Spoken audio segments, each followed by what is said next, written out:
Welcome to the Hotter Than Health podcast, a podcast and resource for those looking to expand and elevate their lives.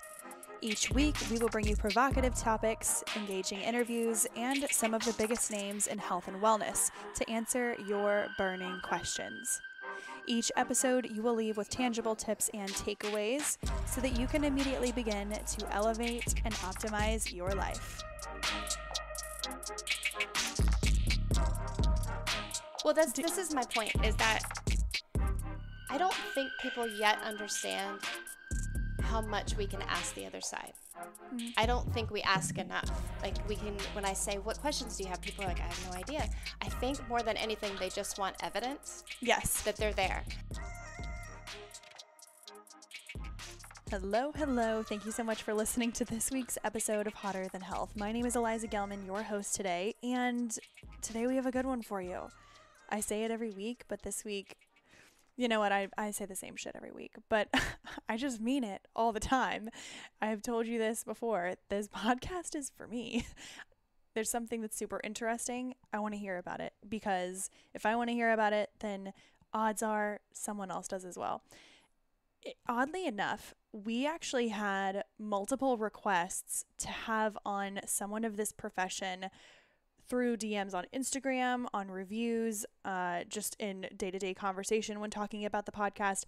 It surprised me how many people were interested in hearing not only about what a day in the life is, but how to go about receiving the service from one of these professionals with so much doubt and skepticism. That is what we're talking about today. Today we have Ashley Torrent. She is a psychospiritual counselor and an intuitive medium. Finally, we have a medium on the podcast who can tell us what's going on in outer space and time, and through the space-time continuum, what's going on in the other realms. I am just so excited. And that was completely butchering everything that she does. You're just going to have to listen to the episode, because Ashley is she is such a light being. And when I say light being, I mean she is so easy to be around. She is delicate and graceful with the way she speaks. She's intuitive. She is thoughtful with her words, but she's also thought-provoking, which I find really exciting. It's not fun to have a conversation with someone who really has nothing else to say. They answer the questions and then you just move along.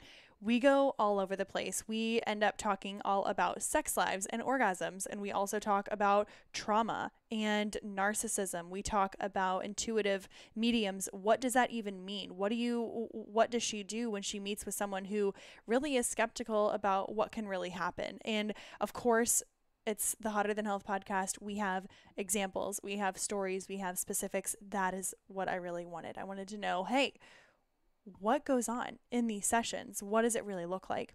So that's right. We have Ashley Torrent. She is like I mentioned, psychospiritual counselor. She's an intuitive medium and teacher. She has her own podcast, The Blue Butterfly Effect, and she's also a trauma survivor. Not to mention, she is married to Lair Torrent, who has been on the podcast before. He was a therapist, and he did the entire inner child therapy on me on the actual podcast live, and totally broke me down from the inside out. So can you imagine two therapists living under the same roof, raising children, having homeschool happening, and really just being empathetic and open, while also just being actual human beings with problems and trauma and things that they're dealing with, and love, and trying to work out real life. This is such an interesting episode, and I'm so thankful to know Ashley. Here's what I will say. I wanted to have this conversation before I went in for a session with Ashley. I'm going to book it actually this week for whenever she's available, for hopefully next week. But I wanted to have this conversation as someone who is a total outsider. I don't know anything about what's going on as far as what spirits may be trying to communicate to me. I haven't had this experience because I have a feeling that more often than not, people haven't had the experience. So I wanted to go into it asking the type of questions that I would ask had I not had the experience, because people listening have not likely had the experience of speaking to a medium. However, we are doing a giveaway at the, shut the hell up, my computer makes so much noise, get away. I don't know how to turn off notifications on this email. Again, Bush League, rookie mistake, I get it. But Ashley is giving away a session. So you can head to her website to check out more about what she does. It's ashleytorrent.com. I'll have that in the show notes. But she is going to also be doing she's giving away a gift certificate for a reading. She can do this virtually. I know, I said the same thing. I thought, how the fuck are you going to read someone's energy virtually? And she says, no, it's not about that. I can connect with people on a deeper level. And trust me, you could do it virtually. So anywhere you are, you can absolutely enter in to win this giveaway. All you have to do is take a screenshot of this episode and share it somewhere on your social media. Make sure you tag Hotter Than Health and myself. The more you enter and the more you comment on the most recent post, the more times you get entered. So we will be selecting one winner for her to receive a reading. I'm so excited for someone who gets it. And then maybe afterwards we can have another conversation about what these ghosts and ghouls and goblins were talking about. And I asked her, I was like, are you dealing with like demons? And we get all into that. But without further ado, we will have Ashley on and we have an amazing interview to share with you. Before we get into the interview, I wanted to say thank you and go through review of the week. Y'all saw me blow up on social media the other day when someone left not a bullshit, but they left a review. It wasn't great, and I just thought it was funny. There were also some spelling errors. But again, look, you want to leave a review, it doesn't have to be perfect. I mean, 5 stars is great because it helps with, ratings. But here we are. It's all about the SEO. But on that note, we are going to read out the review of the week. This person will win a tote bag from Hotter Than Health if you hear your name being called and this is your review. Then make sure you send me a DM on Instagram and let me know. We'll exchange information and I can send you your Hotter Than Health tote bag. It's the shit. Y'all have seen it all over social media. I love it so much. I use it constantly. This one is for... Oh my gosh, no, I lied. This is yes for a tote bag, but also this is for a membership to the Open app. Like I mentioned last week, we had on Allie from the Open app and we talked about mindfulness, breathwork, meditation, all of that good stuff. And this is the winner of that. This is, as a millennial, I loved this episode. 5 stars. This is from Andrea M. Gibb. Thank you for a gentle reset you provided with Allie Maz of Open, not Gen Z, but I needed a lot of the tips from this episode. I used to do yoga and meditate all the time, and as I've shifted to bodybuilding, I've lost some of these habits. Thank you. Again, Andrea, I will absolutely be reaching out to you so you can get set up on that app. That is so exciting. Thank you so much for reviewing. And remember, we do these giveaways so that you guys can actually win them. It's all symbiotic. This is a give and take relationship. Like, I want you guys to have some stuff for free. All you got to do is just support the show the way you have been. I'm so excited. I'm also feeling pretty confident this week because last week, I don't know if anyone needs to hear this, or if you even know this about me. I'm not a confrontational person at all, but I did just get my ears pierced because I feel like I wanted people to just not fuck with me. I was like, look, I am not I'm a force to be reckoned with, but I'm not confrontational. Like, I don't want to fight, but I feel like getting my a third hole in one ear and then a midway cartilage stud was just going to make me look a little cooler. And I'm cool with that. And so far, so good. Mostly my hair's covering it the whole time, so nobody sees. But I know. It's like walking around with no underwear. You just know that you're a little more powerful. That is neither here nor there. Thank you so much for listening to this week's episode. Don't forget to like, subscribe, and share if you want to be entered in to win the giveaway for this week. Then all you need to do is take a screenshot, share it with your friends on social media, and tag myself, tag Hotter Than Health, and you'll be entered in to win a free medium guided session with Ashley. Without further ado, let's get Ashley on the podcast. Welcome, welcome. I just want to say welcome to the podcast. Thank you for being here. Oh, thank you. I'm so happy to be here. Yeah. Well, I mean, we have only met this morning, and very briefly in your amazing home in Charleston. Thank you for having me. Yes. But we met through your husband, Lair Torrent, who, if you haven't listened to that episode, go back a few months and take a look. I'll put the episode in the show notes. But he is also a therapist, a licensed therapist, but you are a holistic therapist. Mm-hmm. So Ashley, can you tell us a little about what you do, who you are, who you serve? Yes. I'm a psychospiritual counselor, which means I work from a foundation of mindfulness, but I was trained to mix Western clinical psychology with Eastern spiritual practice. And I do believe that for true healing to occur, we need the psychological piece. We need to gather the pieces of our puzzle to kind of understand where we've come from. But if we want to get through becoming the victim of our story to the hero of our story, spirituality is the key, I think, because it puts the pieces of the puzzle together and creates the whole picture. So we step away from who we were and we step into who we are meant to be, because spirituality gives us context for our suffering. So I really like to work from that place. I don't bring spirituality into the session with clients unless I feel like they're ready for it or they're curious, but I hold it consciously but quietly until they are ready for it. And I found that in order for true transformation to happen, usually I believe the spiritual piece is the key. Mm-hmm. And when you say spiritual piece, can you talk a little bit about what that might look like? Yeah, I think it's important for people to know what they believe in.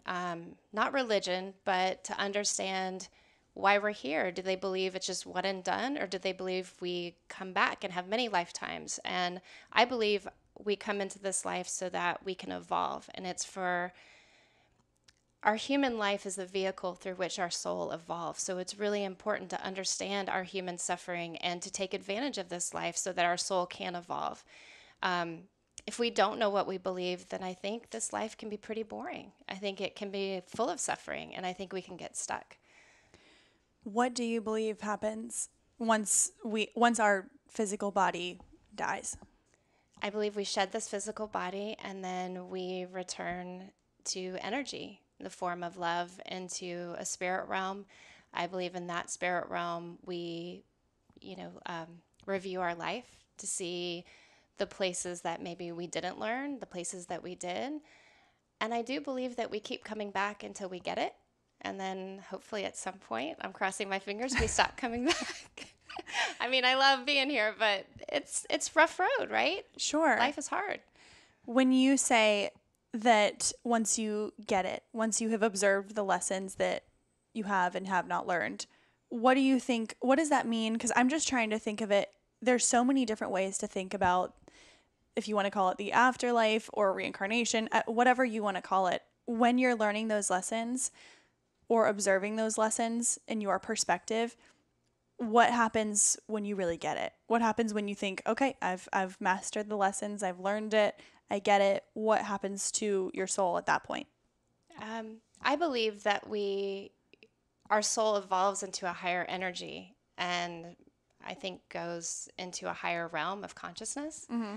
I believe humans are in a different level of consciousness, or mm-hmm. souls that continue to come back to be human. I do believe that we come here to experience that which we are not, because I do believe we come from pure love. Mm-hmm. And so this human plane is a place for us to experience contrast. And contrast or suffering or pain is what can allow us to evolve because it makes us uncomfortable. And humans, if they're not uncomfortable, they won't evolve. Mm-hmm. So you might see people that they get stuck in a similar pattern and they're not understanding the lesson. Because I guess the lessons could be repeating patterns in relationships. It could be repeating patterns in relationship to yourself, to other people, to your body. But you see people get stuck and repeat it and repeat it and repeat it. But hopefully at some point we start to ask, what is my responsibility in this pattern? Mm-hmm. Instead of playing the victim. And that's the thing is like, mm-hmm.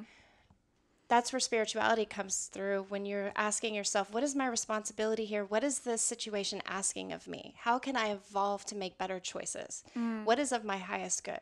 What would create less suffering? What would happen if I wasn't operating out of my ego or my mind and I was operating out of my heart or my soul? Mm. And obviously, and I want to talk about ego a little bit later on because I think that it's really interesting. But I know when we had the interview with Lair, we talked about narcissism, we talked about childhood trauma relating back to what you're currently feeling. But from a perspective of using trauma and pain and suffering to evolve and transform, can you talk about that? Because I was doing a little research before I got here and understanding that you have been through it. You've been on life's journey. Mm-hmm. Can you tell us a little bit about your story and your background and how any pain and suffering that you have gone through or are going through has helped you transform and gotten to a place where you can then help others transform? Yeah. And I do want to preface that anything that I say I believe is what I believe and what I feel like I've come to understand based on my experience and my own spiritual connection. Mm-hmm. So I won't know anything that's true until I pass on. And I really encourage people to ask the questions so they figure out what they do believe. Mm-hmm. So I just want to offer that. So yeah, my spirituality has been so important as part of my healing. I mean, I grew up with a severely mentally ill parent, so much trauma, like brainwashing, physical, psychological, emotional abuse. And I started therapy in my early 20s. There was a point that I was suicidal. I mean, I had a lot of shame, a lot of pain. I had no sense of myself. My mother really worked to, if I could say that she traumatized every aspect of my being, whether it was my relationship to my body, relationship to my feelings, relationship to my own thoughts, relationship to other people. She had her hands in. So I've been spending the past 20 years like, how do I undo those wires that have been crossed and put them back together so I can figure out who I am? And in that process, I had to confront a lot of really dark feelings, find my anger. I separated from my whole family. When you were how old? I ended my relationship with my mother when I was 26. Okay. And then my dad and my brother, probably over the next 5 years. Oh, wow. Yeah. Oh, so really the whole nuclear family. Yeah. Being around them made me want to die. I just couldn't. Wow. I couldn't be around them. What the relationship asked of me and what that asked me to participate in made me physically and emotionally sick. Can you speak on that? Yeah. I mean, my dad didn't protect us. In one breath, it would be, I threw you under the bus because I was scared of your mother. And in another breath, it was, there was nothing to be scared of. And this was a really violent woman. Mm-hmm. And so he continued to deny my experience, gaslighting, things like that. And even as he got older, continued to deny my experience. And it's I grew up in a misogynistic, homophobic, racist culture, very religious. And there was just really no room for me. And there was also no room for healing, even though I asked for healing several times. Can we work on this? Can we go to therapy? But no one was willing to take responsibility. And if no one's willing to take responsibility, then you can't really connect in a relationship. And it wasn't worth it to me. Like, I don't believe because we come into this world with certain people, like that are our parents, that we're supposed to stay in those relationships. I think they're vessels through which we come in. Mm-hmm. And if we're lucky, we do stay connected. But sometimes the most important thing is us leaving. I think that's sometimes the most transformative piece, is to be able to say, this is not for me. And that was true for my life.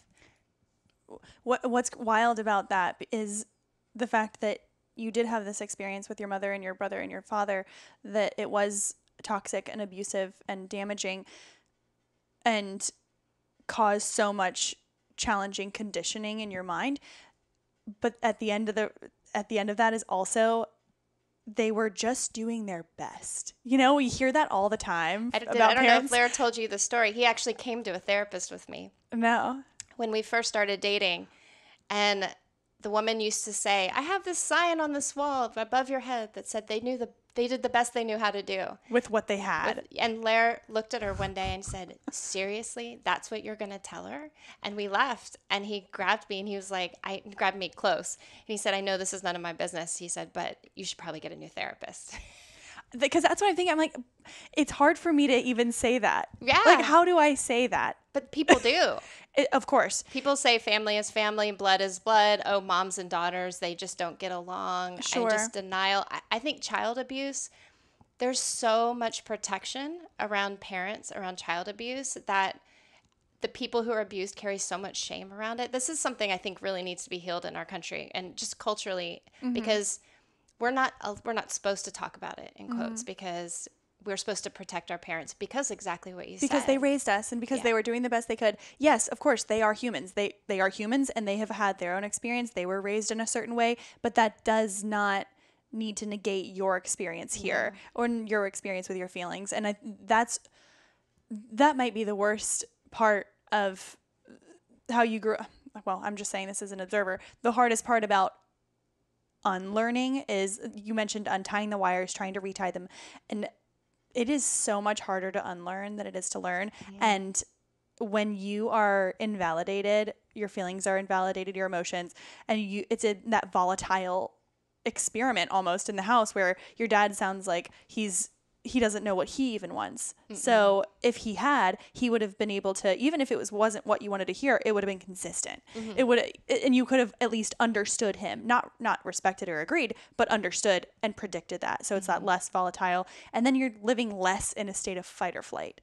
That's so tough. And also I'm sure that there are 10 million things that happened that we could talk about, but I think that everyone has someone in their life or has seen an experience, witnessed an experience that they've been gaslighted or seen it or invalidated, anything like that.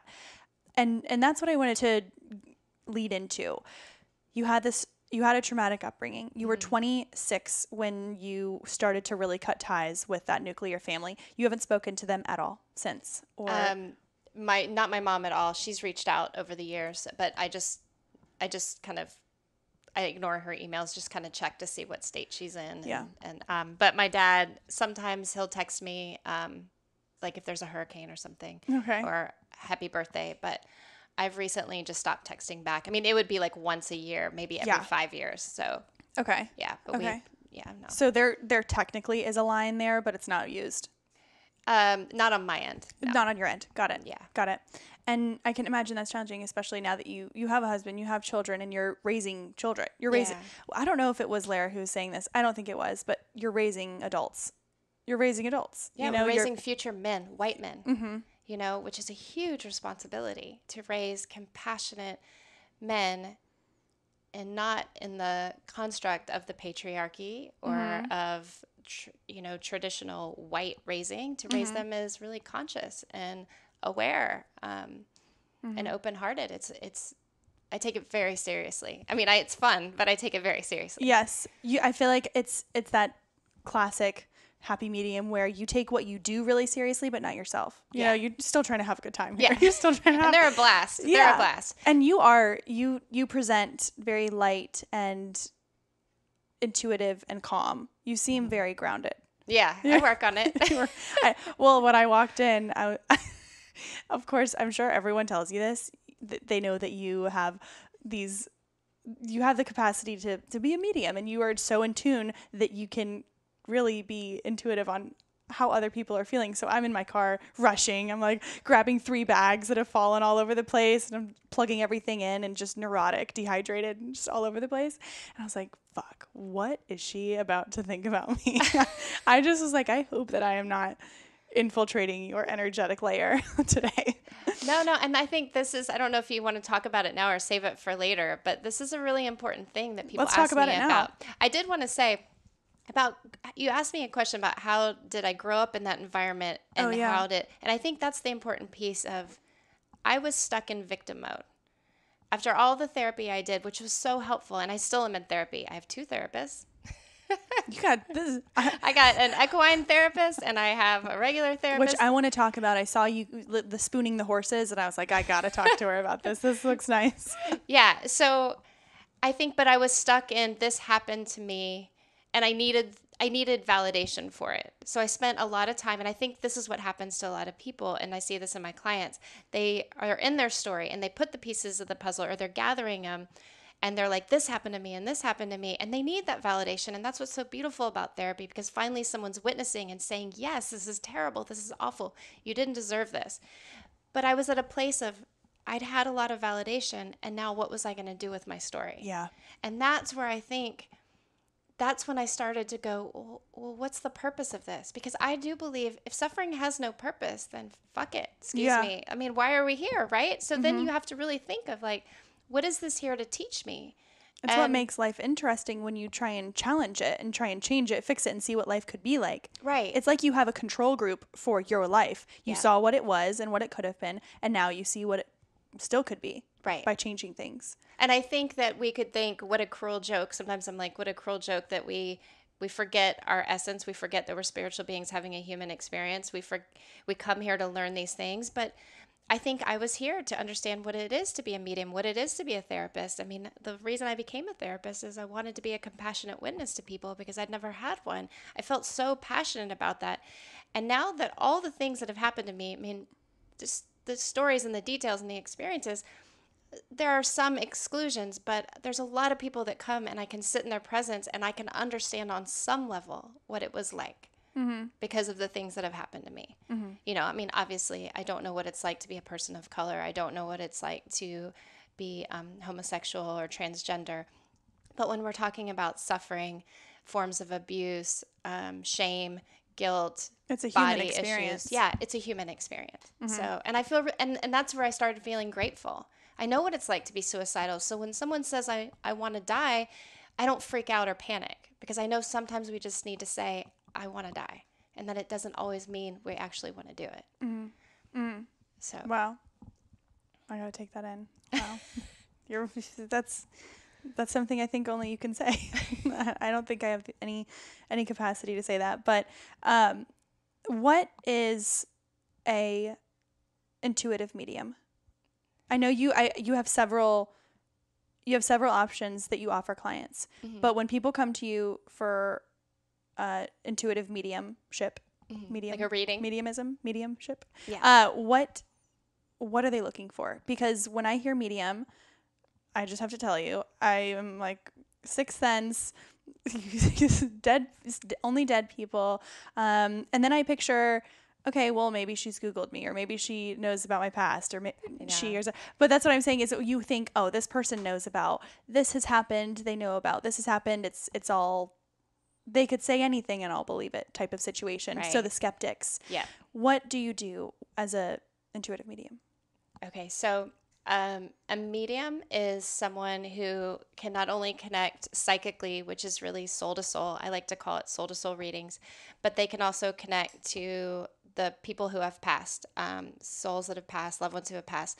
Now, I always thought it was interesting that there is, I really want to change the idea of this like spiritually elite where people say only some people are mediums and a lot of people are psychic, because the truth is we can all do this. Because if I'm connecting soul to soul, like if I was reading you right now and I'm connecting soul to soul, why wouldn't I be able to connect to the soul of a spirit person? You know, if we're spiritual beings and we're connecting on this soul level and this energy, it doesn't make sense that everyone can be psychic, but not everyone can be a medium. Yeah. So I think there's this elitism of special gifts. And I've talked about this before, that I used to think I was special because I could do this. And that was kind of fun. But then I realized that everyone can do it. And so now I just want everyone to kind of have the experience. Not that they want to be mediums, but I think everyone should know what these spiritual capabilities are about, because it's pretty cool. I didn't answer your question. Well, I'm picturing Harry Potter in a cupboard under the stairs getting letters from owls like, oh my gosh, I finally got this letter. It's telling me that I'm a medium and now I can have this ability, and now you swirling a wand and you can see spirits. No. So can you walk us through what that has looked like? Oh yeah. So when I see someone from the other side, I don't see them with my eyes like I'm looking at you. I see them in my mind's eye, which is like when you imagine standing on a beach.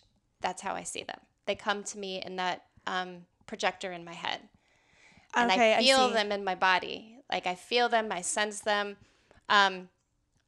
Intuitive language is emotional language. So if you think about anything that you felt intuitively, it usually comes through your body. Sometimes you'll hear something drop in. You'll sense something, the hair on your neck. You'll feel it in your body. But it's not like the chirpiness of the mind where it goes, oh, spirit's coming through and this and this and this, and they're wearing this and this. It's not like like a that whisper in your ear type of situation. It can be that. Okay. Mine isn't, I hear some things, but mostly I feel it. I feel it in my heart space. We each have our own intuitive vocabulary, which means intuition comes through our own energetic body in different ways.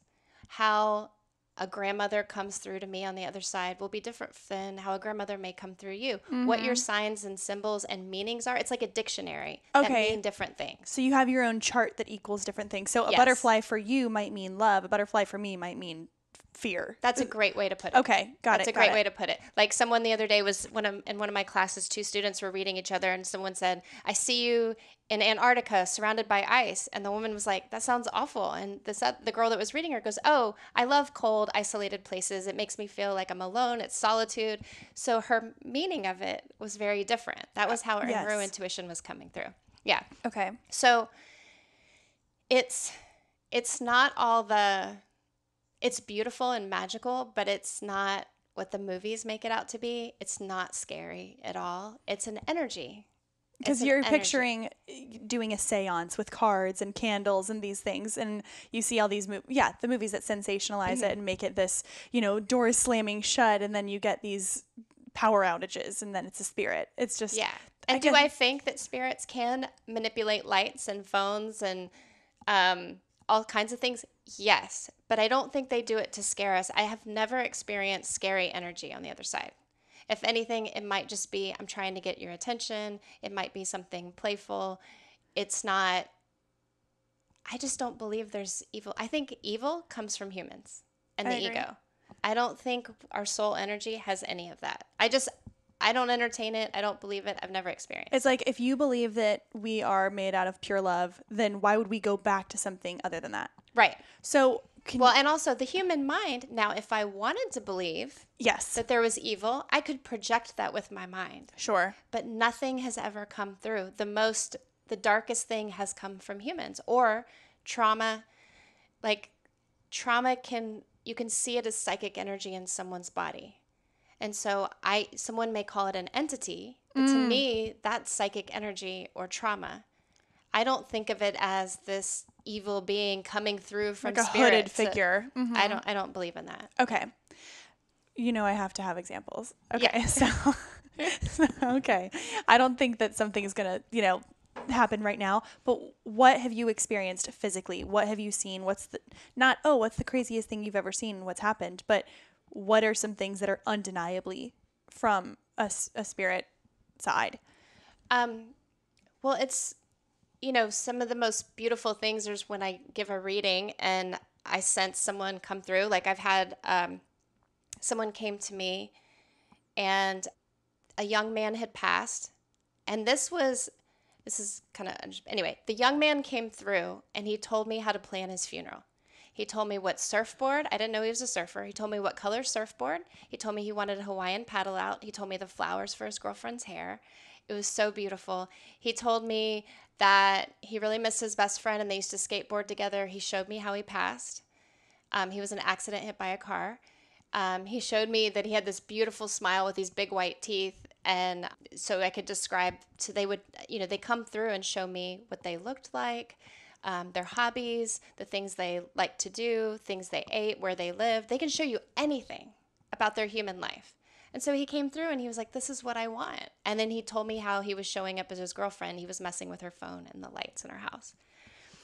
And so were you speaking to his girlfriend? No, I was actually speaking to a friend of a friend, which is fascinating to me because you could say, well, maybe you were just reading this psychically, but that woman I was reading for didn't know him that well. She knew the friend who was the middle guy. Who was dealing with the suffering.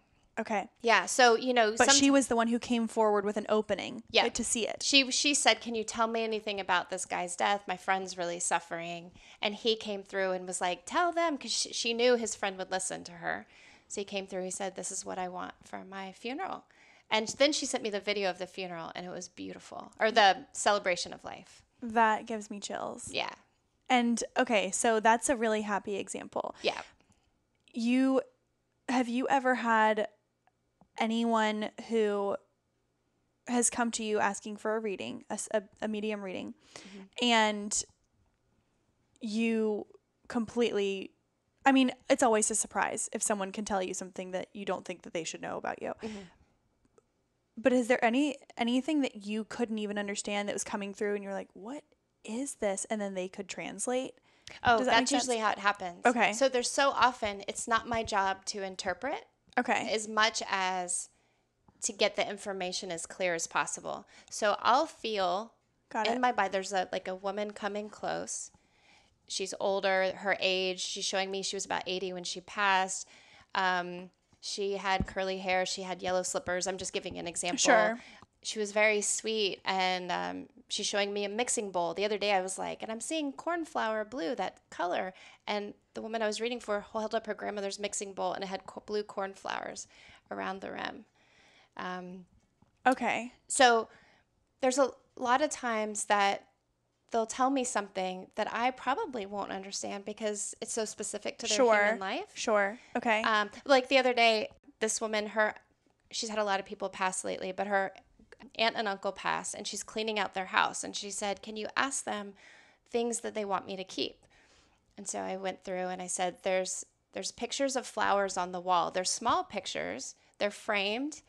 And she said, oh my God.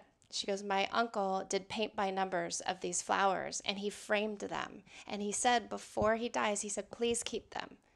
And so he sent the message. And then I said, I see green glassware, a casserole dish, an ashtray, and some ceramic bowls. And so she was really specific stuff. She was like, those are all things I brought from their house. Wow. Okay. Yeah. Okay. So this is a lot of the time I feel like it's people who they just want a little something. Sometimes it's only a little tiny thing that people want to hear. Oh, yeah, yeah. And, that is so cool. Well, this is my point, is that I don't think people yet understand how much we can ask the other side. I don't think we ask enough. Like when I say, what questions do you have? People are like, I have no idea. I think more than anything, they just want evidence. Yes. That they're there. Yes. But because I have a client who can see me every other week and she can get a reading and we can go in in more details, then she's thinking of questions as we go along. And then I can ask them to come forward and then we can have a deeper conversation. But I think you're right. When people first come to me, they're just looking for evidence. Do people get addicted to this? Do people come and they're like, hey, I got to see you every day and talk to this person if they're in the middle of healing or if they're really struggling with something, they're trying to move forward and they just want to connect with this person? I haven't seen that personally, but I've heard that it can happen. I have had people that may come like twice a year. Okay. Or on anniversaries. Okay. But I think it could happen. Is there any time of year or day or moon cycle that you have found is the best? Is there a certain situation that is set up best for your readings? No, I think it's just it's where I am. Got it. And when you're doing this work, imagine that we are on FM, our ego, our mind, our fear, and the spirit world's on AM. So I have to move out of my ego, my mind. I can't be in my thinking mind at all, except for like the processing mind that says there is a flower coming through. This is what it means to me. I'm in a soul space. So it's a place of love. I can't be in fear. So if I am in my head at all, or if someone comes in and if they're hard to read, which means they have walls up, they don't have an open heart, they say they want to know, but they don't trust or they don't believe or they don't really want to hear what you have to say, you can sense that. And it kind of puts up this like wall. And I have to work really hard to go, no matter what that human is doing, I have to focus on the energy of their soul and the spirit world. AM. Yeah. Stay in AM, basically. Yeah. Okay. And fear or doubt will take you out of that connection immediately. Fully. Yeah. So it can't be scarcity. It can't be any of that. It just has to be. Okay. No. That's so interesting because it's total trust. Yeah. And letting go. And I bet it's challenging because people come in here very vulnerable and I'm assuming skeptical because they think I'm probably going to be the one person that she can't see or that something like that because it's easier to doubt than it is to believe sometimes. Oh, yeah. And that's something I'm assuming is very challenging. But I want to move from being a medium, and I'm sure we have more questions in a minute, but you said psychic abilities. Mm-hmm. All right. Is that you being able to connect with who? Who can you connect with in that? Soul to soul, human living. Only human. Yeah. Well, okay. Well, let's put it this way. Psychic ability allows me to connect to all things. Okay. Mediumship is a word for those who connect to the other side. Okay. But you have to be able to be psychic to be able to be a medium. Now, again, people say not all psychics are mediums, but all mediums are psychic. But I believe you believe anyone has the abilities. Yeah. But you have to be able to develop that psychic ability to connect with the spirit world. Sure. Because the psychic language, that soul to soul language, that intuitive language, it's all different words, but that's how you communicate and do some interpretation. Mm-hmm. You know, I'm interpreting the symbols I'm getting and delivering mm-hmm. what I feel the message is. Mm-hmm. So what? I was going to say, I mean, is your husband saying, hey babe, am I going to miss this flight? Can you look into the future and see like how that's going? No, I mean, let's put it this way. I don't do fortune telling readings. Okay. I don't do that kind of thing because I believe we all have free will. So it's really up to us. Like I could see a person, like if someone's looking for a partner, I could see someone coming, but I can also see that soul is saying, there's some things that need to heal in order for them to be ready for that relationship. Oh, got it. But I also feel that it's up to that individual to choose the things to get to that person. So that is a path. That is a path, right? So you're able to see a path. Yeah. Okay. Yeah. And I was with a client the other day, and I was telling him that I have a lot of jobs. Like I have a lot going on. And he gave me some sage wisdom. He said, you're not going to make a wrong decision. You're just going to go down a different path. Mm-hmm. So whatever decision you make, think about it and see if it's going to potentially lead you down that path. Mm-hmm. And I like the way he said that because it really is true. Again, you don't really get that control group. You don't get to see what would have happened otherwise. Mm-mm. But when people come to you, is there a specific desire that people have that they want to see? A lot of it's relationship. Mm. I think that's what most people want is to connect. Some of it is their work and their purpose. Mm. So when someone comes to me, what's interesting is that I'm in service to the soul, not the human ego. Mm. But I have to work with the human ego in order to get the message through. Mm-hmm. So when I connect soul to soul, the soul often, most likely, gives me this beautiful reflection of the person's essence. Mm-hmm. So I see images. Sometimes it's a beautiful flower. Sometimes it's a sunrise. Sometimes it's a still ocean or lake. Sometimes it's colors like moving around. It's never the same image or the same combination. But I love that it's like the soul holds up a mirror to the human for them to see for a moment. Mm. And then the soul tells me this what is next for them to be healed. Like their relationship to asking for more for their life, their relationship to boundaries, their relationship to their current relationship, their relationship to their body. But the human might be asking me, the human might be saying, well, I'm in relationship to this person and I'm curious, is this the right person for me?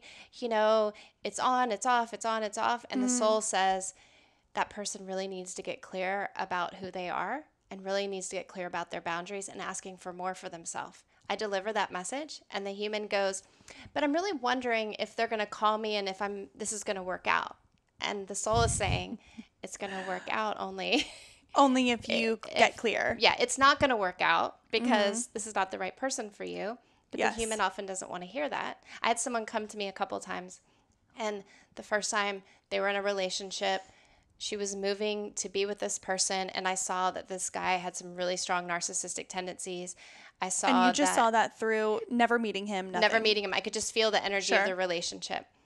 And I told her, be careful. But I could tell her human was not going to hear if I said, don't go or don't be with this person. Mm-hmm. She wasn't prepared. 6 months later, she wrote me. She said, the things that you said, they came true. I left him. Another relationship came. Similar situation. And I said, this is what needs to be healed. The third time she came to me, I said, do you notice that you're not willing to look at this pattern? And I said, I'm telling you now because the first time you wouldn't hear me, but I'm wondering if you could hear me now. And she said she could. Yeah. Does that make sense? It totally makes sense because people don't recognize everything is hindsight is always 2020. People don't, I'm sorry, in my experience, I haven't been able to learn a lesson until I'm fully out of it. Yeah. And it's really tough to catch yourself in the middle of it. And I feel like I've done a pretty good job of understanding how to catch myself in small moments now, but in order to get to the big moments and be able to recognize things in the big moments that they're happening, I have to start with the small things. Yep. So I'm working on that personally, which has been nice. Like yesterday, it was boom, boom, boom, boom, boom. So much to do with so many different jobs, and I had to be very clear. And I pictured myself a year ago, and I thought, and I even talked about this on social media the other day.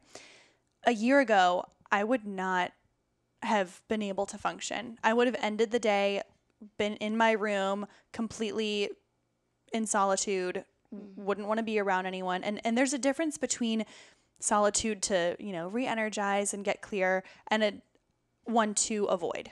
And I would be so avoidant. I was getting all these crazy body issues, like crazy cystic acne, UTIs once a month, just wild body telling me to stop. Yeah. And what I can do now, or what I practice doing now, is I'll even write in my morning. I'm like, today's a big day. Be as present as possible, or else you're going to go wild because shit spins. Right. Everything just starts to spin.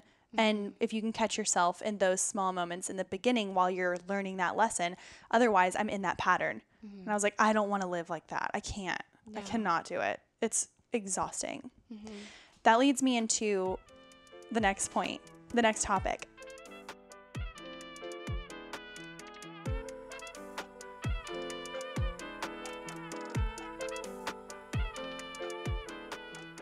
So the other night we were having dinner. It was a little spicy, but I was fine with that. And I still wanted to have my dessert afterwards. So that night I wasn't doing my dark chocolate squares. I was going to do my Organifi healthy hot chocolate. It's a gold hot chocolate superfood elixir. I drink it almost every day, but it's got cacao. It's a hot beverage. It's, barely any sugar. It's really just one of those drinks that makes you feel warm. It makes you feel cozy, but it doesn't have any blood sugar spiking ingredients. It's really just made from cacao, coconut milk alternatives. It's got reishi, different mushrooms that help to relax you and put you to sleep. Reishi mushrooms, ginger, digestion, turmeric, that type of thing. Anyway, so I was making my hot chocolate and I walk into the kitchen and I realized it's already out. And I was like, oh, that's weird. I didn't leave it out.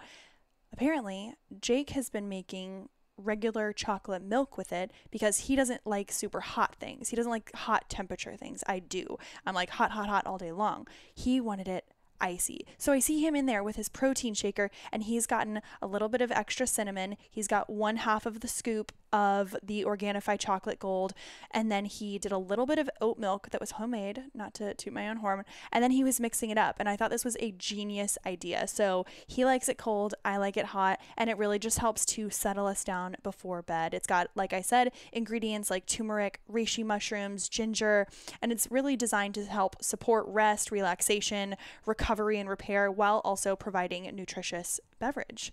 So it's organic, gluten-free, glyphosate residue-free, dairy-free, soy-free, non-GMO, clinically proven, and 100% organic whole food. So if you like a sweet treat at the end of the day, but you want to keep it healthy, and you also don't want to spike your blood sugar so that you won't be able to sleep, that is a huge pitfall that people run into with desserts. That is why you need to try Organifi Chocolate Gold. You can use the code HTH at checkout for 20% off to get these high quality ingredients. If you buy one of these tubs, I think it will last you at least a month and a half. It's amazing. Use 1/2 scoop, use some oat milk, coconut milk, and you cannot go wrong. Again, that's 20% off if you use the code HTH at checkout. Again, that's code HTH at checkout for 20% off, and I will link it in the show notes, but it's the Organifi Chocolate Gold. And you can use that code for any products on their website to get 20% off. Again, HTH. Thank you so much, Organifi, for sponsoring this episode of Hotter Than Health.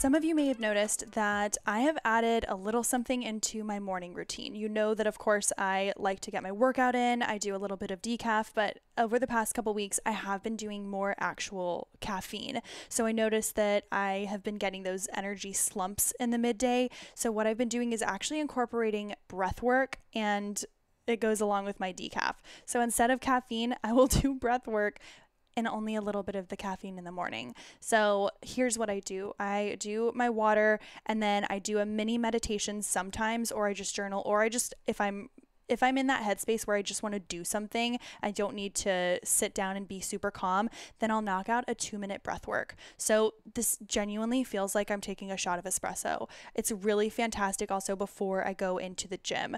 It's super quick, and while alleviating stress that I normally feel in the morning before I get my day started, I kind of anticipate the entire day.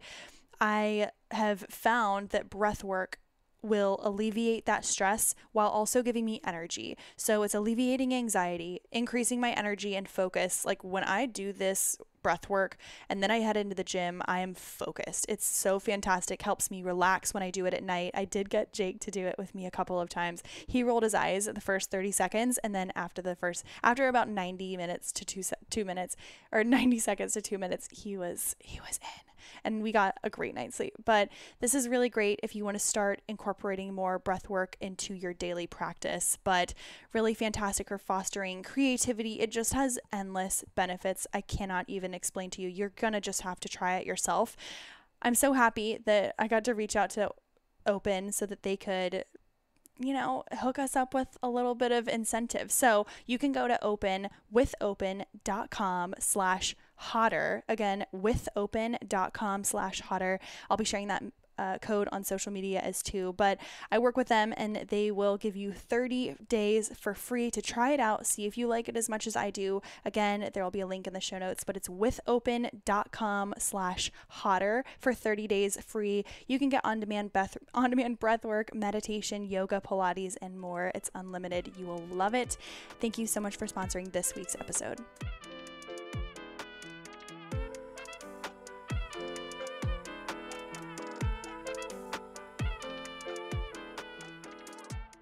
What are some of the tools that you have cultivated since you were 26 that was when you left your nuclear family, you cut ties, but even before that, what were some of the skills and tools that you were developing to heal yourself and to recognize what had been happening?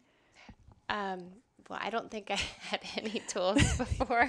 You're like, no. Zero? I started journaling, and that was so helpful. It was interesting. I couldn't journal until I ended my relationship to my mother, really. I mean, I used to journal a little bit, but I felt like once I cut ties with her, I could be as honest in my journal as possible. But that was like an outlet. So journaling and therapy were huge for me. Exercise was really important. Mm-hmm. Those were things to get me into my body because I was so disassociated and traumatized. So getting Can you talk about disassociation? Yeah. Can you talk about it? Yeah. Well, disassociation is a beautiful survival tool that happens. I think it can happen in any trauma, but especially when we're kids, if we're in complex trauma, repeated trauma, the mind compartmentalizes and it feels like a separation energetically from the body. Like when it happens to me, I feel almost like I'm under anesthesia. I can feel like I'm floating in the trees. It almost feels like my body is this separate from me completely, and I'm just kind of bouncing around or lumbering through this. It's not feeling your feet, feeling your legs at all. It's a mental compartmentalization away from reality. Do you think that there are ways to do it where let's use me for example, if I'm meditating every single day and it's, starting out just breathing, getting in your body, and then you still, let's say you're meditating every single day for 6 months, and you still, after those 6 months are over, you look back a year ago and you think, I didn't feel anything other than anxiety for a certain amount of time. Is that disassociation or is that just anxiety? Because I feel like when I had gone through certain moments, whether it was in college or after, I would almost go into this defense mechanism of not laughing it off, but a little laughing it off. And even though it was like a crazy car accident, and I just remember making jokes the entire time that I was like in a stretcher, you know, and neck brace, all that stuff. And I just remember thinking, okay, just you'll get over it. You'll get over it. You'll get over it. You'll be fine. You can walk. You'll be okay. But it's still affected the way that I sit in cars with people, you know, and this is 15 years ago. So was that disassociation, or was that just fight or flight, fear, trauma? Well, I think the trauma never was processed. So it was never completed because I imagine at the time you didn't process the feelings. I mean, we're not taught when something happens to us. You see animals discharge the energy around like being chased or something happening. They really allow their body to move through it. Yeah. But we as humans don't often do that. So that trauma gets stored into our body. Oh, yeah. And it manifests as anxiety. It can manifest as dissociation because we can't be in our body because there's a secret or something that needs to be healed that lives there that we're not ready to confront. Like you have crazy neck pain and you don't know why, but then you release some sort of guilt or trauma or shame. And then, Yeah. So I think it's a couple of things. But unhealed trauma will definitely manifest as dissociation or anxiety. I mean, even after all the work I do, I still dissociate pretty easily. I mean, you know, when you grow up in something like that, you're constantly asking, is the world a safe place? And there's a lot of evidence the world isn't a safe place. So throughout my day, I have to kind of consciously or unconsciously remind myself it's safe enough, it's safe enough, it's safe enough in different situations to bring me back. But when you've spent most of your life dissociating, it's a real easy go-to. Yeah. But now I know the symptoms and the signs of it. You can catch yourself in the middle of it. Yeah. And so I try to bring me back. And that's feeling my feelings is what brings me back. I want to talk about kids. How old are your children? 9 and 13. Okay, cool. They're going to be cool kids. They're pretty awesome. They kids. are cool kids. They're pretty awesome. Amazing. And they have 2 therapists as parents. Yeah. What is it like when they come from school? Okay, sit down, write in your feelings journal. You homeschool. Yep. So tell me about that. What has it been like to be around as a very energetically sensitive person or in tune person, you and Lair? What is it like to let's even go back to just COVID for the past couple of years? What has it been like to feel that amount of energy from other people in the house who are even that young, who can't really process or comprehend what's really going on? Yeah. I mean, our life didn't change so much, but what's it like to be around them? Well, one of them, the youngest, is pretty chill. And the other one is a really highly sensitive empath. I mean, the younger one is too, but my older one, he talks about it all the time. And he's got a lot of like energy that needs to go somewhere, so you can feel it. And it's hard sometimes. Like we bump up against each other. I can feel him so easily. So I just have to set boundaries. I just have to tell myself it's not my business, you know, to get into his energy field. But it was hard to watch them be so scared. Yeah. I mean, they were really scared. And the thing that's beautiful is that they do talk about their feelings. Like they'll say to me, I get to have my feelings. And I'm like, you're right. And they're like, you're not validating my feelings. They don't say that. They do. They do. I mean, my youngest incredible. the other day, he was like, I get to have my feelings. And I'm like, you're right. You're right. Sorry. And you're like, you know what? What, like, how do you... I say you're absolutely right. You're right. I didn't make room for your feelings because I don't treat them like children. I treat them like human beings. Yeah. And I'm not always great. You know, Lair and I were raised with authoritarian style parenting. And sometimes our first impulse is to do that like authoritarian thing. And I can't tell you how many times I'm like, I'm sorry. Let's go back. Let's restart. Yeah. Okay. Let's make a different choice or let's talk this through.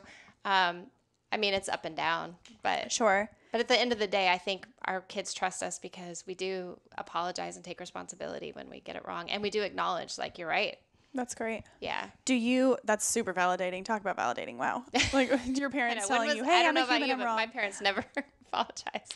Well, I think my mom definitely would apologize. My dad would sometimes, but I think I'd have to look back and unpack some things to see. But, I mean, still so loving and I can't complain. So there's that. But again, still humans, still I disagree with some things and I will raise my children in a certain way that is influenced by them, but also that's very different from them. You know? But that's because they're two different people and I'm a third. It's all different. But are your kids ever saying, hey, can you, I don't even know the proper terminology, but can you be psychic for me for a second, or can you talk to this person? They never talk about that. No, I mean, Okay. my oldest, I don't think they understand it yet. My oldest has once said he saw Blair, my husband's aunt. He didn't go very far with it. He just said, I knew it. But like my little one, I realized how sensitive he was because he's being a camp counselor, and he was having a really hard time being around all these kids, and he was really emotional at the end of the week a couple weeks ago. And then one day he was like, I'm gonna run around barefoot, and he ran around barefoot that whole week, and it just grounded all that energy. And I just thought, you wise little being, you knew that you needed to go barefoot. But no, I don't even think. Well, do you think, what do you think about generational capabilities? Do you think that since, even if they're not getting lessons from you on how to tap into being a medium or intuition, anything like that, do you think that they will have an easier time if they want to tap into this as really sensitive empaths? Yeah, I mean, I think that children come in with it, and then they're taught to forget it. Like, I think we're all intuitive and we forget. I think children see things naturally. I think they're just so close to that realm when they come in. But I think because we nurture it and we talk about it, that there's never any denial of it. So if they want to see it, I think my oldest may know how to see, but I think it makes him a little nervous. He's a little more anxious about stuff. Sure. Where my youngest may not even, he may not want to see. I don't know. They haven't said too much about it. But they'll probably still have less resistance to it. Yeah, and I think children are coming more and more sensitive. And I don't know if it's because the parents are more welcoming of it, or if there's just a heightened state of sensitivity because it's needed right now. Okay. As we start to wrap things up, I still have some questions about your household and how that also works. But before I get into that, do you believe in soulmates? Okay. Yes, in the sense that I think Lair and I have traveled many lifetimes together. And that's part of what makes this life so easy, is that we just know, I do. And I think soulmates can be many different things. I think you can have a soulmate with an animal. I think you can have a soulmate with a partner. Do I think there's one person for everyone in this life? I don't know, because it may not be that soul's path to have a soulmate in this life. Because I think we choose, before we come here, I think we choose our parents. We know what kind of experiences we're going to have, and then we come through. And of course, we lose that knowing, and then we have the experiences. But I think some people may have chosen to be alone in this life, and in other lifetimes, they've been surrounded by people. In this life, I was the victim of abuse, but maybe in another life, I was a perpetrator.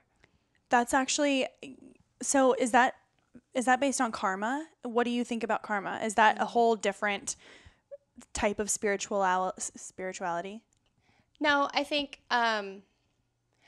karma can be things we didn't learn in other lifetimes.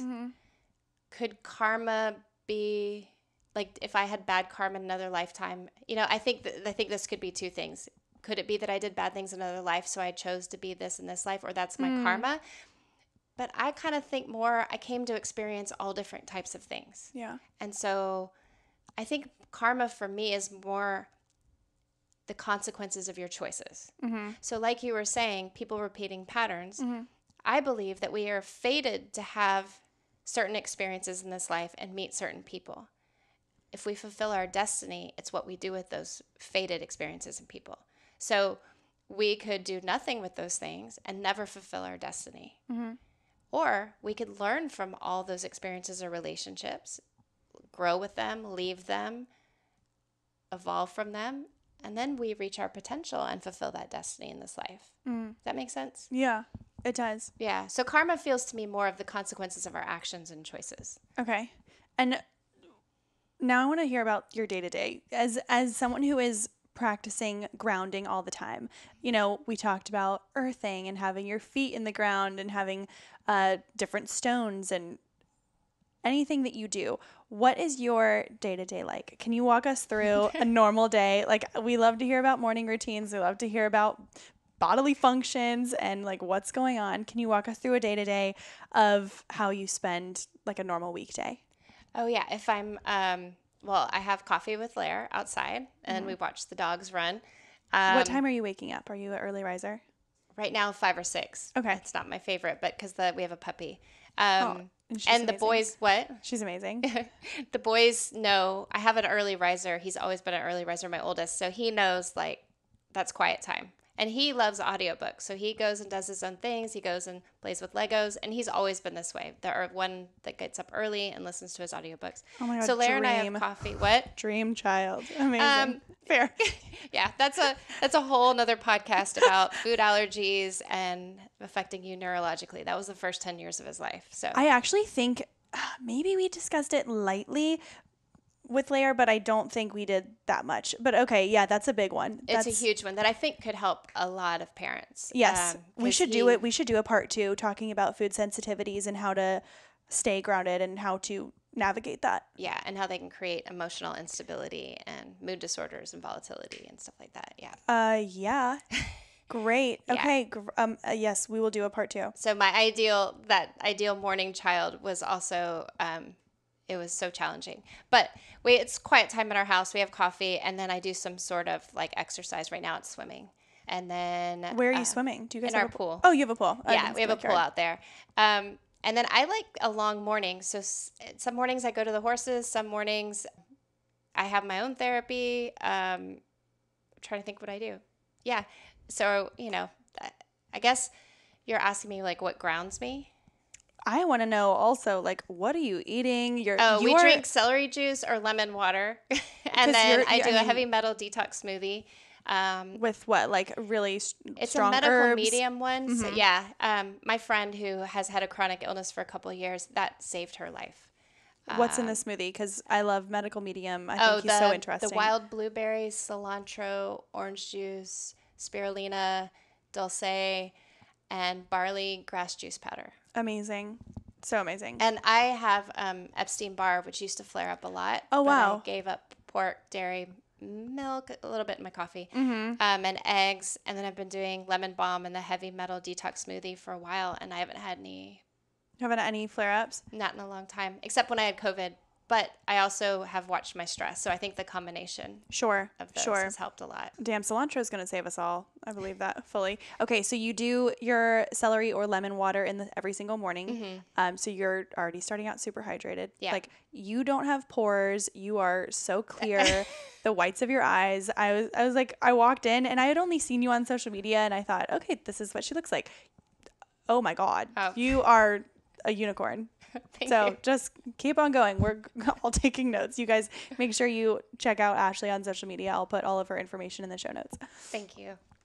You're like, stop. Okay, so you swim, you have your celery juice, lemon water, and your amazing smoothie. Yes, but I do want to add, I think the most important thing that we should all be doing mm-hmm. is tending to our hearts. Now, people will say, I don't want to feel my feelings, and that's uncomfortable, but those are busy people. Imagining your heart is like a garden, right? And you have grief, sadness, even joy, some anger, some guilt or shame. And every day, some of those like get flared up. And I think we just jump over all those experiences constantly. And what I've learned is that if the heart is the voice of the soul and we're not clearing our heart on a regular basis, then that signal's not clear. Mm-hmm. We're getting clouded with all these feelings that we're avoiding. And then we are anxious, depressed, seeking out comfort from addictive sources. We're lethargic and tired. But in this work, I try to feel into my heart every day at least once. And if I don't feel the tears spring from my eyes, I kind of feel gypped. And those could be tears of joy. Those could be tears of sadness. Those could be tears of grief. They could be tears of, I'm so happy to be here. Sure. But it's like I have to check in how I am. And it's not a head check. It's a heart check. Mm-hmm. Because when you do that, you can feel your energy move into your body. And all of a sudden, you can feel grateful. Like gratitude, it's not about lists to me. You know, because I think that's okay. People are like, oh, write down your 10 things that you're happy for. But like, if you I love don't dogs. feel it, yeah, then it doesn't mean anything. See, that's what I mean about dissociation. Like, I could say 10 million things that I'm grateful for. I could go volunteer for 10 hours. I could go do all these things. But I was like, I'm numb. Why can't I? And meditation won't help. Even sex was not that great. No. Like, I was like, because you're not embodied. Yeah. And the only way I think we get to our bodies is through our hearts. It's like, and part of that is through the fifth chakra, that bridge between the upper chakras, which is our intuition and our connection to spirit, down into our heart space. But if we're not feeling our feelings, then how can we be in our body? I have been told by numerous people that I've not clogged throat chakra, but there's blockage there. But that's a whole nother story, a whole nother time. But so that makes a lot of sense. Yeah. What were the practices that you, like, how do you get into your heart? Because it's one thing to just say, okay, think about your heart. It's right here. You know, like, how are you doing that? Well, I can't sit meditation. Like, traumatized people, I think to ask them to sit in meditation is really hard because sitting still can make you feel like a target. And if you have energy that needs to move. So while journaling is great, I find that I have to be in nature. So I go for walks and I just watch my mind starts to dump, clear out. Yep. And then at some point I hit something that's different and I start to feel. And swimming helps. I like to get in my car, and when I drive out to Johns Island, it's like a 30-minute drive. I just turn on my favorite station and listen to songs, and there's something that tugs at a chord. And I think about my clients and their joys this week, or I think about things that they're going through a hard time, and I mourn for them, and I just think about my kids and my relationship and things that are going on for me. So you do something to actually elicit an emotional response. Yeah. And it's usually nature or music or movement. That's actually really true because I'm picturing people will, if anything sad ever happens, you know, you send flowers, but I'm like, trust me, on Father's Day or on whatever day, they're not that sad. It's a Wednesday when they're driving over the bridge and they're listening to a song, and it's at 2 p.m. when nobody's around. Yeah. You know? Yeah. That's really what it is. Okay. Yeah. I love that. So it's intentional.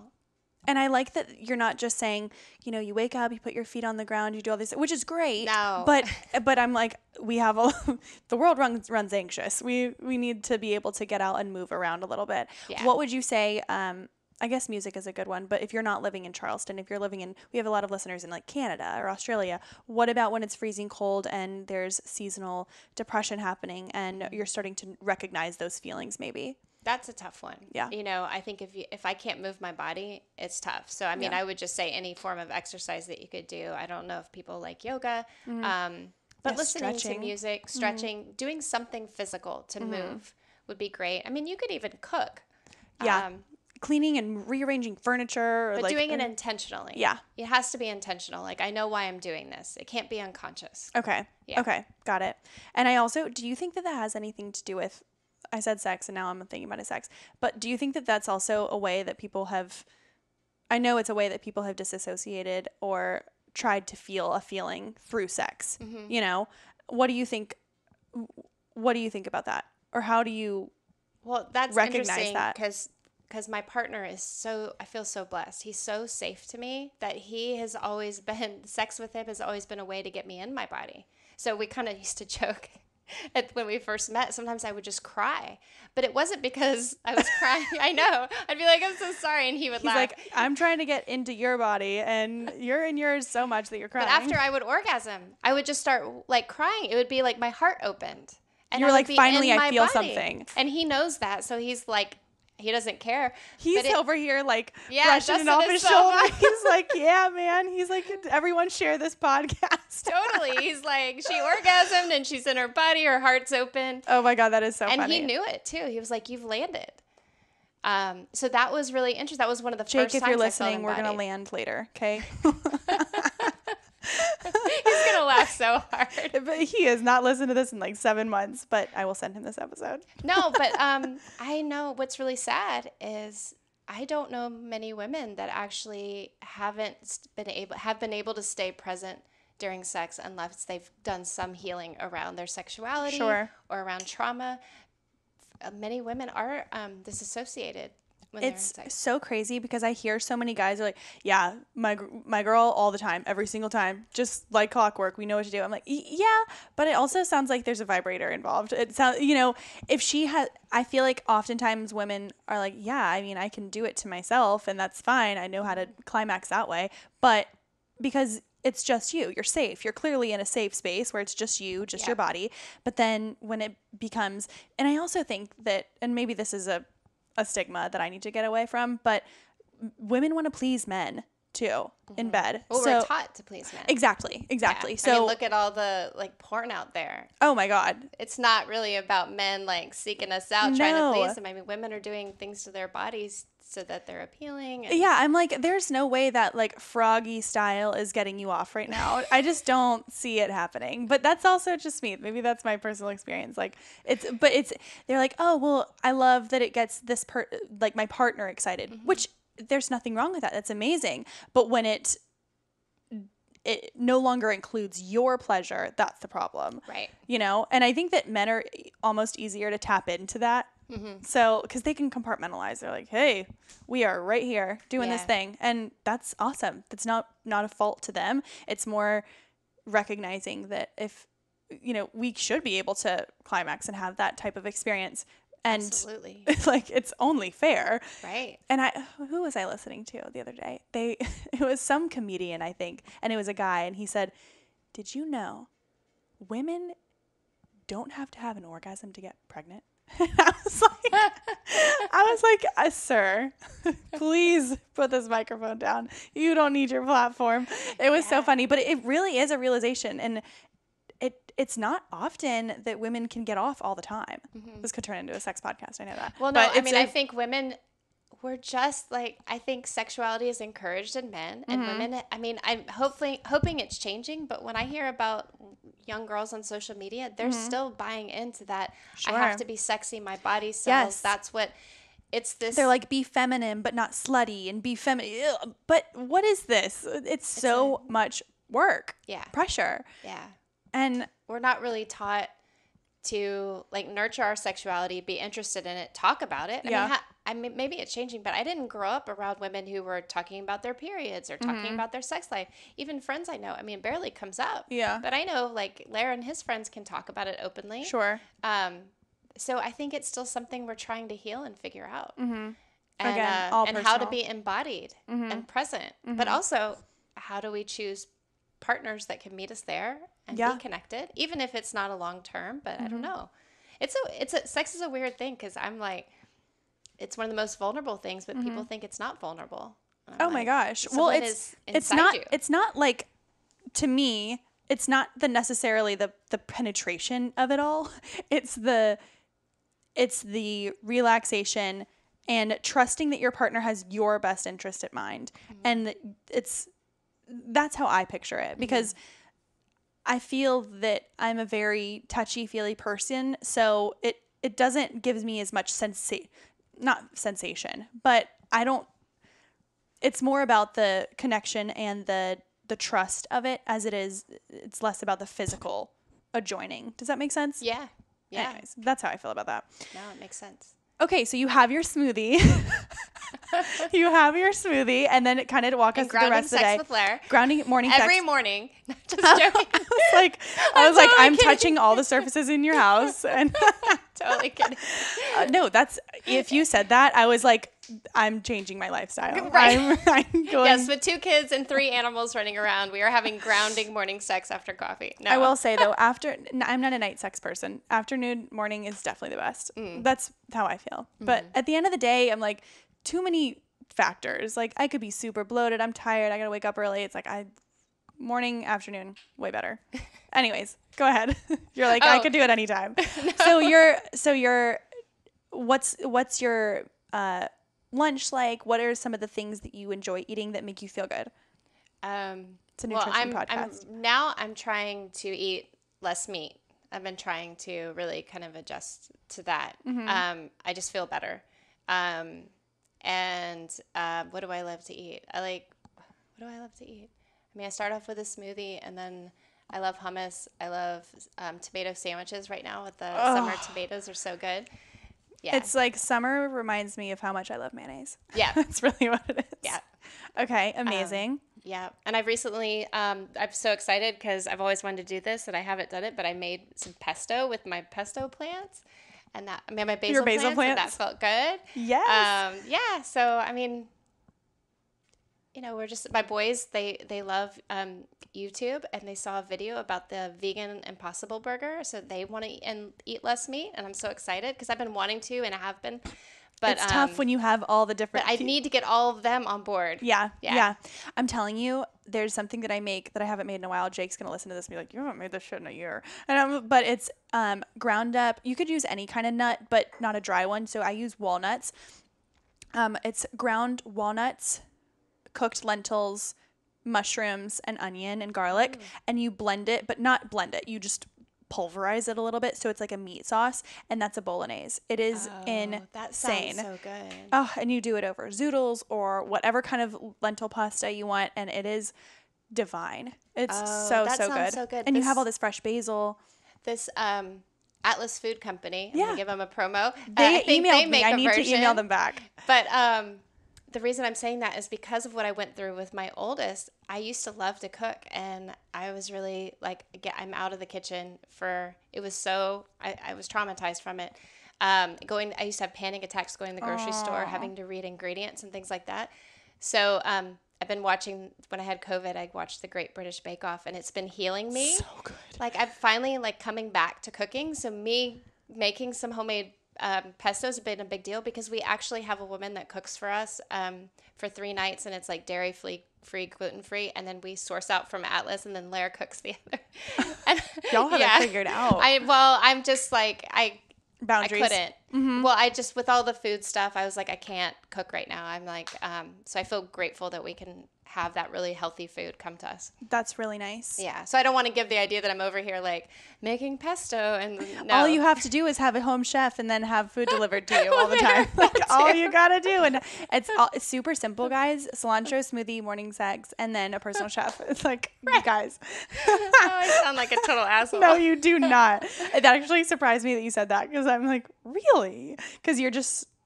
I would never have guessed. I thought you would be in the kitchen whipping organic pies all the time, Oh, I used to love to cook, and then that happened, and I was scarred. So I'm coming back, but I don't have enough time. I'm working too much. Yeah. Yeah. Well, speaking of that, we're going to do a mini giveaway.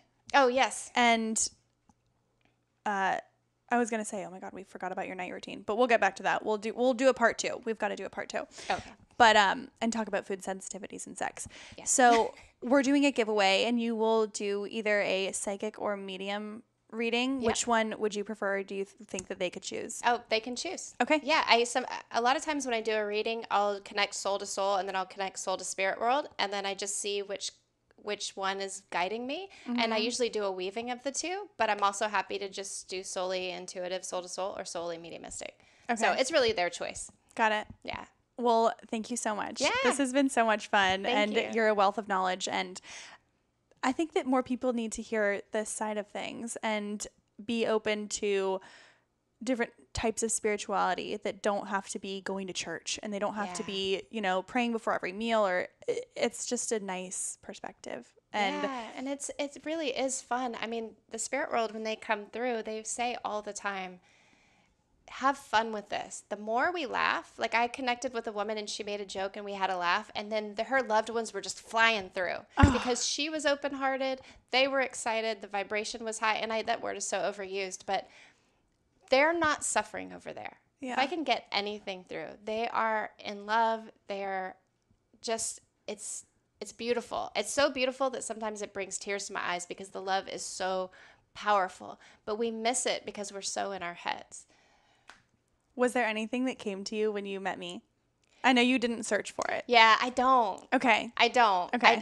I really am respectful of boundaries. Great. So, Great. I don't do that. I know some people do, but. Well, that's what I was thinking. I thought, oh my God, she's reading inside my mind right now. No. But it's not telepathy, and it's not, okay. No, but there are people that would do that. Sure. And, Well, thank you. Yeah, I just don't think that's appropriate, Again, part 2. Part 2.